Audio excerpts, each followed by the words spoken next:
Yeah, thanks for asking. Okay.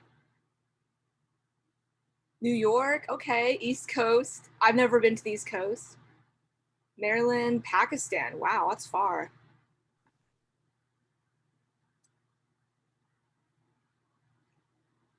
Yeah, so for all of you guys who are just joining, feel free to drop in the chat where you're from. I would love to hear about it. Again, I'm Abigail and I'm from the Seattle area, Washington. Yeah, so it looks like we're all over from all over the world, which is really cool. That's what's amazing about technology is that um, we can all come together from completely different places around the world. Ooh, fellow Washingtonian. Let's definitely connect, Beatrix. Okay, well, I'll just get started with my workshop. I'm going to share my screen.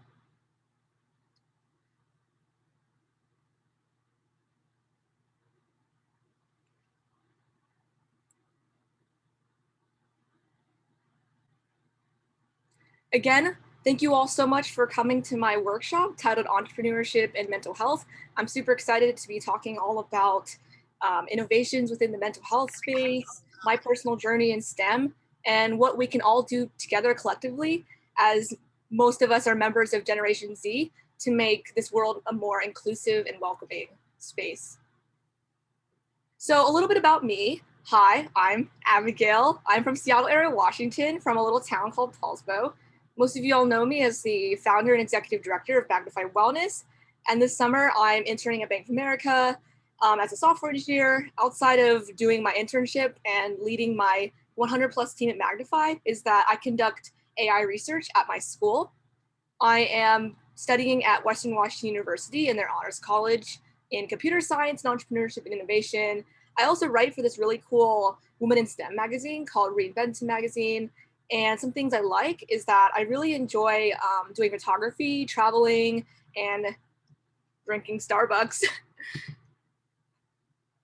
So, as this is kind of a mixture between entrepreneurship and mental health, I kind of want us to all just practice some mindfulness together. There's this really cool breathing technique that was introduced by a researcher at Yale, and it's called the 4-7-8 breathing method. And what you do is that you inhale through your nose for 4 seconds, then you exhale, and you hold it there for 7 seconds, and then you exhale for 8 quick seconds. And so just focus on just centering yourself in something that makes you really feel happy and safe. And so, yeah, let's just begin and just learn how to release all of the stressful feelings that we may be having, whether that's, family situation, um, weather, or anything else. So let's do this together.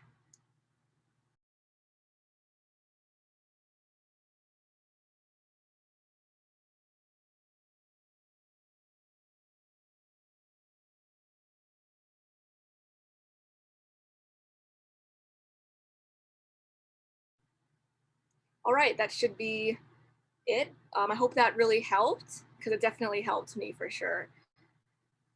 And so I'm just going to begin by talking a little bit about my story and how it relates to entrepreneurship and mental health. And so the goal of this, the objective of this is to inspire and empower you to create your own innovations and learn how to take proactive care of your mental health even better. And so I'm going to start from the past, the present, and the future in that order. So in the past, in 7th grade, I really liked to write poems. I was really into poetry. So my mom, she got me these 60-cent notebooks from Walmart, and I would just write different poems, from writing about like the sunsets or even like salt and pepper. I just like to write anything when it comes to poetry. And growing up, I really struggled with anxiety. And so using writing helped me escape from those thoughts that were racing inside my head. And so initially, I just really wanted to be a full time author or journalist because, again, it helped me escape from reality. And it also made me feel like I was creating my own world when the pen hit the paper. And what's really interesting is that after that, I was introduced to coding in 7th grade at this really cool nonprofit organization called Code.org's annual event, Hour of Code. My mom just signed me up because she thought it'd be a great exposure to a different sort of hobby. And, you know, from after like writing and stuff, I also was just really into like video games. I grew up playing like Pokemon and Mario Bros and all that stuff. And so I always wondered like how video games were created. And so I was introduced to coding in seventh grade, and they just taught like an introduction to Scratch, which is a great first step when you're young and you just want to learn about what it looks like to type something and have something be outputted. And so I really just fell in love with coding all of these websites, apps, and desktop applications. I thought it was a lot like my poetry writing experience, only just writing code. So code to me felt like writing a beautiful piece of poetry in a different language. And so after that, I just had like an itch to code even more and more. And so I learned even more of the basics from like web development, data science, and full stack development from like websites like Codecademy, W3 Schools in Boston. Feel free to drop in the chat if you've heard of these websites or you haven't, but I highly recommend them because they're great for all sorts of skill levels from beginner to advanced. So fast forward to my freshman year of high school, you know, I was coding a lot. I did a lot of like homeschooling related activities, such as like musical theater, piano lessons, hip hop dance lessons. But, you know, I was kind of like in this bubble where I would just hang out with like the same 30 people. I didn't really like understand that there was like a world outside of my homeschooling bubble. And so I told my mom that I really wanted to step outside of that and see what other interests I could have beyond coding and writing and just meet new people. And so I transitioned from homeschool to high school from, you know, eighth grade to freshman year. And, you know, I would say that my freshman year was definitely not ideal and definitely did not give me the welcoming, warm experience that I was so excited for, anticipating. So I was bullied a lot freshman year. And sophomore year, when we moved because of that experience, my mom got really, really sick. And so I felt very hopeless and powerless because this entire time I was just like, oh, you know, I could just code all these cool video games and I could code all these websites and stuff. But I don't feel like I want to do that anymore if like my own mother's sick. Like I had a really rough freshman year with bullying and harassment. Like this is just not what I wanted for my future at all. It was just really disheartening and I felt very lonely. And so it actually made me kind of stop wanting to do coding. And so what happened after that was I actually went to this really amazing startup entrepreneurship bootcamp called Molokai Startup Academy. If any of you guys are from Hawaii and you're still in high school, I highly recommend you check it out.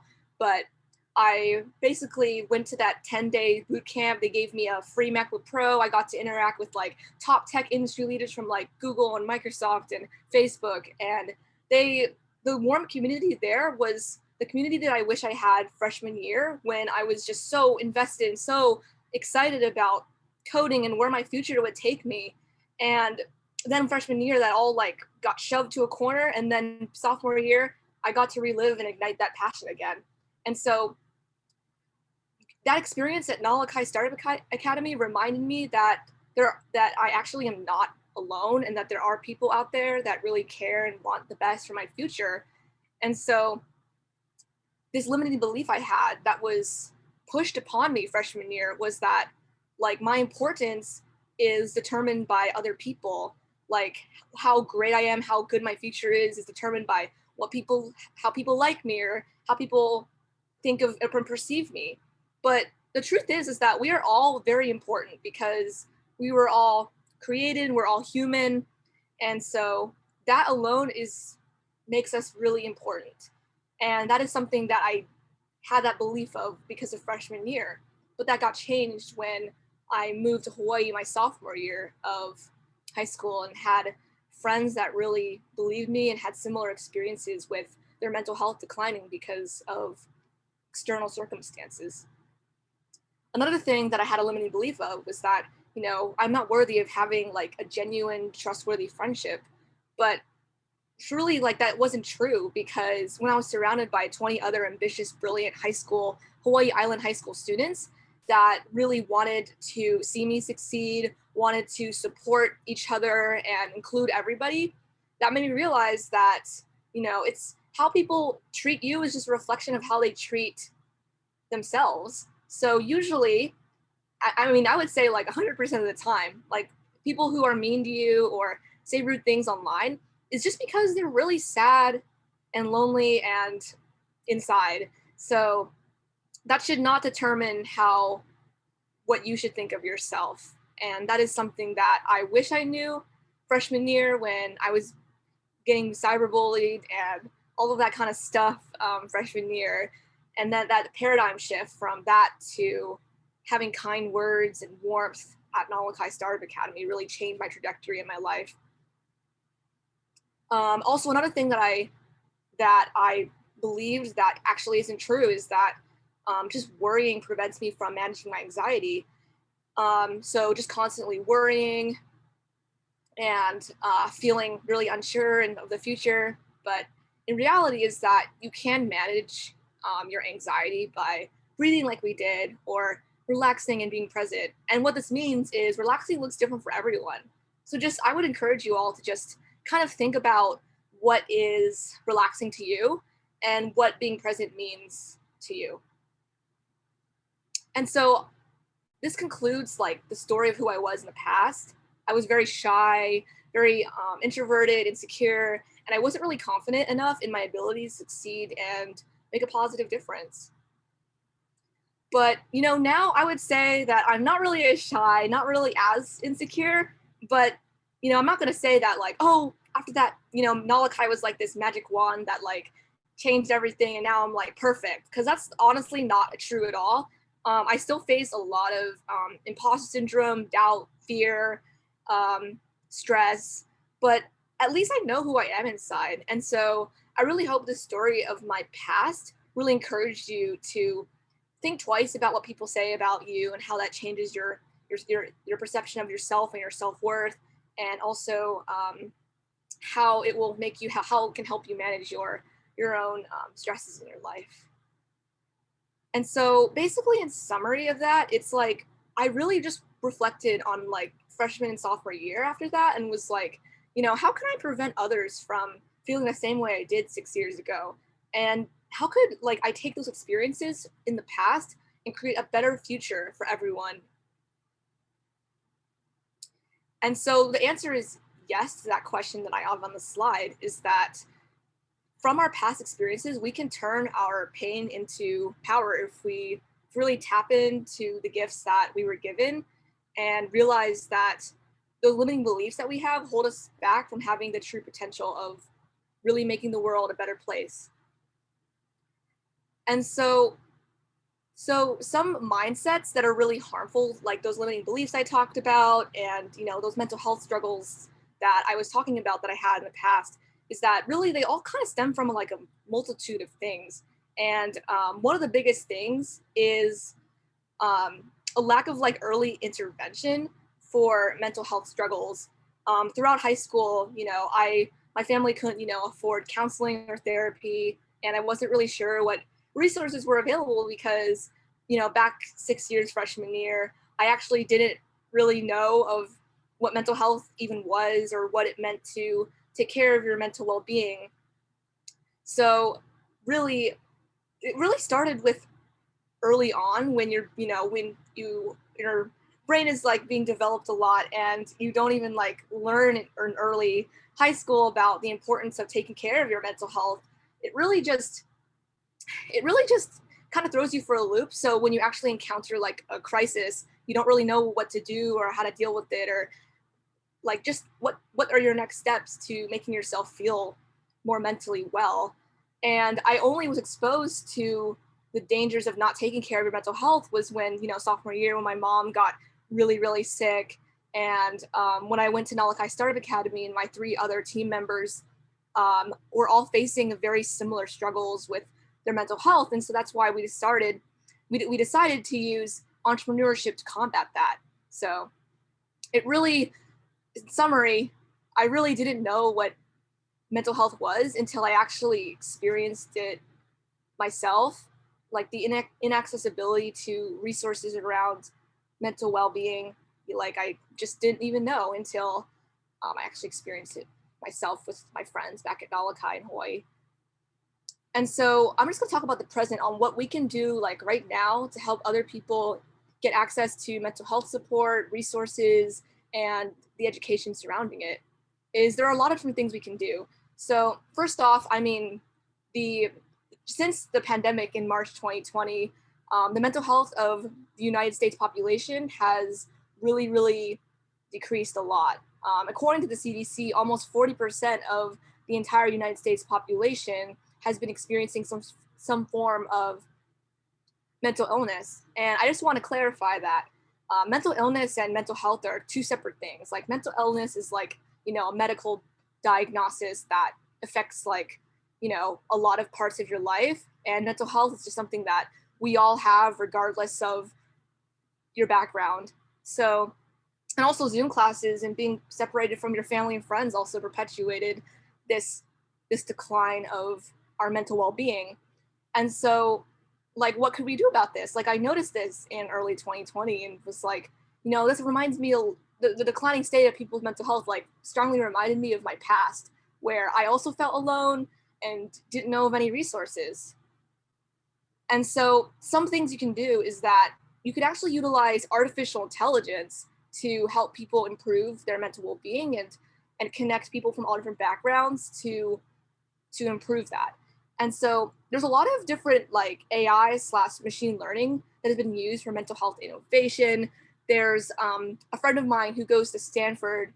She built a bot that uses like machine learning techniques to detect like early signs of someone getting depression based on their Twitter tweets. So if they're like looking up some things or like saying certain things, it'll rate how positive or negative it is closer to actually having depression or not. And she was working with like a medical lab too. So because as there's a lot of, ethics, surrounding AI and machine learning that you got to be careful about, especially in the healthcare field. And in case you guys don't know, there's a definition of machine learning on the slide. So another thing you can do that's a subset of AI is that you can actually use this really cool subfield called natural language processing, or NLP. And basically what this is that it's basically a technique where you can analyze large pieces of language and then do cool stuff with it. An example of it is different therapeutic chatbots, like my own chatbot, Wobot, or Wyja. Those are different like apps on the App Store, which use this technique. And basically what they do is they analyze like text that the user's saying and then formulate a response based on that. And it's really innovative because I don't really know how many of you guys are like coders, but like there's, if-else statements. And that's a lot of if-else statements. Like, oh, if the user says this, then say this. Like you can say a bajillion things. So NLP just expedites that process. So you don't have to do all those if-else statements. It just takes all the possible combinations of what you'd say, and then output something that it would really match, that would really match what the user was trying to say, like the intention behind it. Another cool thing is there's this like method in machine learning and statistics called logistic regression. And I saw this research paper that they were using this probability and statistics method to detect early signs of adolescent suicide attempts. And so it would like take all these different factors and then weigh them in on how likely this would happen and what we can do to stop it from actually getting to that point. Because like I said in the past, I never would have saw myself being so like down low until I was at rock bottom. So what can we do to like prevent people from even getting to that, rock bottom place?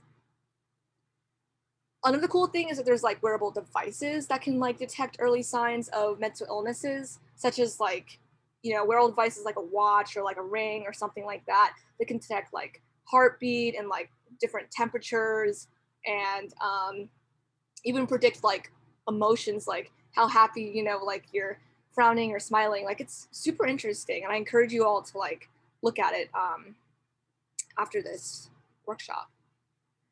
You can also have more user-friendly user interfaces and experiences. So you can, there's like this subfield of psychology called color psychology. And they say that having cooler colors like boosts relaxation and less stress. And so that's why in Magnify's app is that I incorporated like cooler tones to help make the user feel more calm. Another thing you can do is to improve like employee well-being, which is like a huge hot topic right now in like 2020 to 2021, is making sure that your employees have, or your volunteers, your nonprofit have like access to well-being resources, and that it's more like these barriers are teared down, because like I said, not everyone can afford therapy. Like, therapy is really expensive, and sometimes you don't feel like talking to anyone. So there has to be some sort of resource to reach out to for all these different types of scenarios. And so I just want to talk a little bit about, I talked a lot about like my story and inspiration and like some limiting beliefs I had, and also like some innovations that we can start looking into to help people with their mental health. That's like all talk, but like, what am I actually doing to help with this? So what I'm doing right now is I started Magnify Wellness back in early 2020 when I was a senior in high school, and then I released the iOS app on the App Store, and it got a lot of positive feedback that it was really helping people have a safe place to turn to, because that was really my goal, was that no matter what background you come from, you will have something to turn to when you feel low or you feel just sad or just bothered by different things. So it really got a lot of positive traction, and I decided that since like the world really needs something that's accessible, affordable, and inclusive, so I decided to turn the iOS app into a full-blown company. And so that's just what I did. And since September 2020, after being incorporated, is we have impacted a lot of people through our programs. And really the mission of Magnify is to magnify the right support and resources to the right people. As I said, like, we're all different. Our bodies are all different. Like, our brains are all different. So I wanted to help have like a general baseline solution that could help those different types of people. Like, for example, some people want to talk to people. And so that's why I coded like a counselor connection support button where you could literally reach out to a therapist in your area. Or some people just don't want to talk to anyone at the moment. And so that's why I coded like this AI-driven chatbot. So those are an example of like how I recognized that everyone was different based on like my past experiences, and took those experiences to create an app that really met all of the needs of my community that were not being addressed by other mental health innovations. And so something else that we have to make resources more accessible is that we have this really cool database that has like over 2,000 resources just exclusively for high school and college students like you guys. And so if you're interested, there's a link that I can drop in the chat after this workshop. And right now it's being used by 5 different schools in the United States to help students find well-being resources near them. And our future plans for this is hoping that every school has access to different mental health support, because I feel like, in my personal experience, I didn't even know what mental health was freshman year until I actually experienced a rock bottom for sophomore year. So another thing is that here's the chatbot. I just wanted to give a little introduction to what exactly she does. But yeah, Maggie uses different psychology methods like cognitive behavioral therapy, which is a type of action-based therapy that identifies negative thought patterns and gives you a solution for that. And you guys are probably wondering, like, I mean, how do you like know all this, and like, how do you know it's working? And how I know it's working is because Magnify Wellness actually partnered with a therapist, not a therapist, a professor from Stanford University, and she works in Stanford medicine, and she helps with like the nuances in the chatbot to make sure that the responses are the responses are appropriate to different situations. And I'm still working on improving her every day. And now I have an amazing tech team that helps me with coding her responses too. And so here's our total impact right now. We have like over 150 leaders that are helping with our movement around making mental health more accessible and the education behind it. We have a lot of app users, and we recently were named top 6 global health innovations in this competition. So that's pretty cool.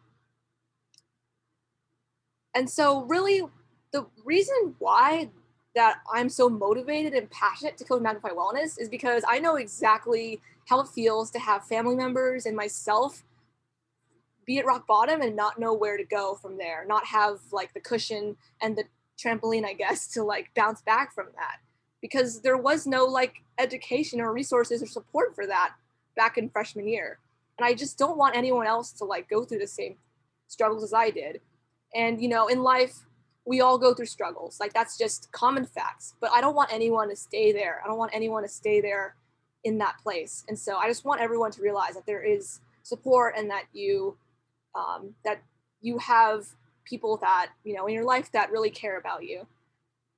And so the future, I want to talk about the future of what we can all do in the next steps is that some things you can do for entrepreneurship and mental health in that like space is that you can learn about machine learning for free online through Google's Crash Course Machine Learning.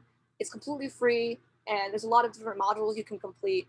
Also, you can learn Dialogflow to create your own AI chatbot. You just look up Google Dialogflow, and there should be some tutorials for that. And you can also just use your voice. That you don't have to like start your own company for mental health or anything to really make a difference. You can just call up a friend that's feeling that you haven't heard for in a while. You can be a loving family member. You can do things that just make other people happier that you know of, like in your own family or friends. Like that's definitely enough, because you know, back in freshman year, you know, I hate, you know, bringing up the past so much, but I'm just trying to use examples, is like I would have loved somebody to just be like, hey, how are you doing? So really just anyone that reaching out to somebody will just really just definitely just change the world for sure. Yeah, so thank you so much for listening to my workshop on woman empowerment, my story, mental health, entrepreneurship, and how you guys can make a difference. If you want, I can send a link to resources and the slideshow if you're interested. But if you want to connect with me further, there's my Instagram, our website. And if you want me to speak at your event or any partnerships, just feel free to reach out to this email. And yeah, again, thank you all so much. I really appreciate you for being here. Thank you for sharing your story and how you overcame all your challenges and like channeling it into a positive thing to impact other people. Thank you so much, Riley, for having me. I love Citra Hacks, big supporter. Thank you so much. Thank And you. also in the chat, I attached some resources for Magnify, and also the Mental Health Forever database is on there. But yeah, just email me if you guys have any questions. I'll also put my LinkedIn really quickly because I respond faster to my LinkedIn. Yeah, again, thank you all so much for listening. I'm so glad to be speaking today.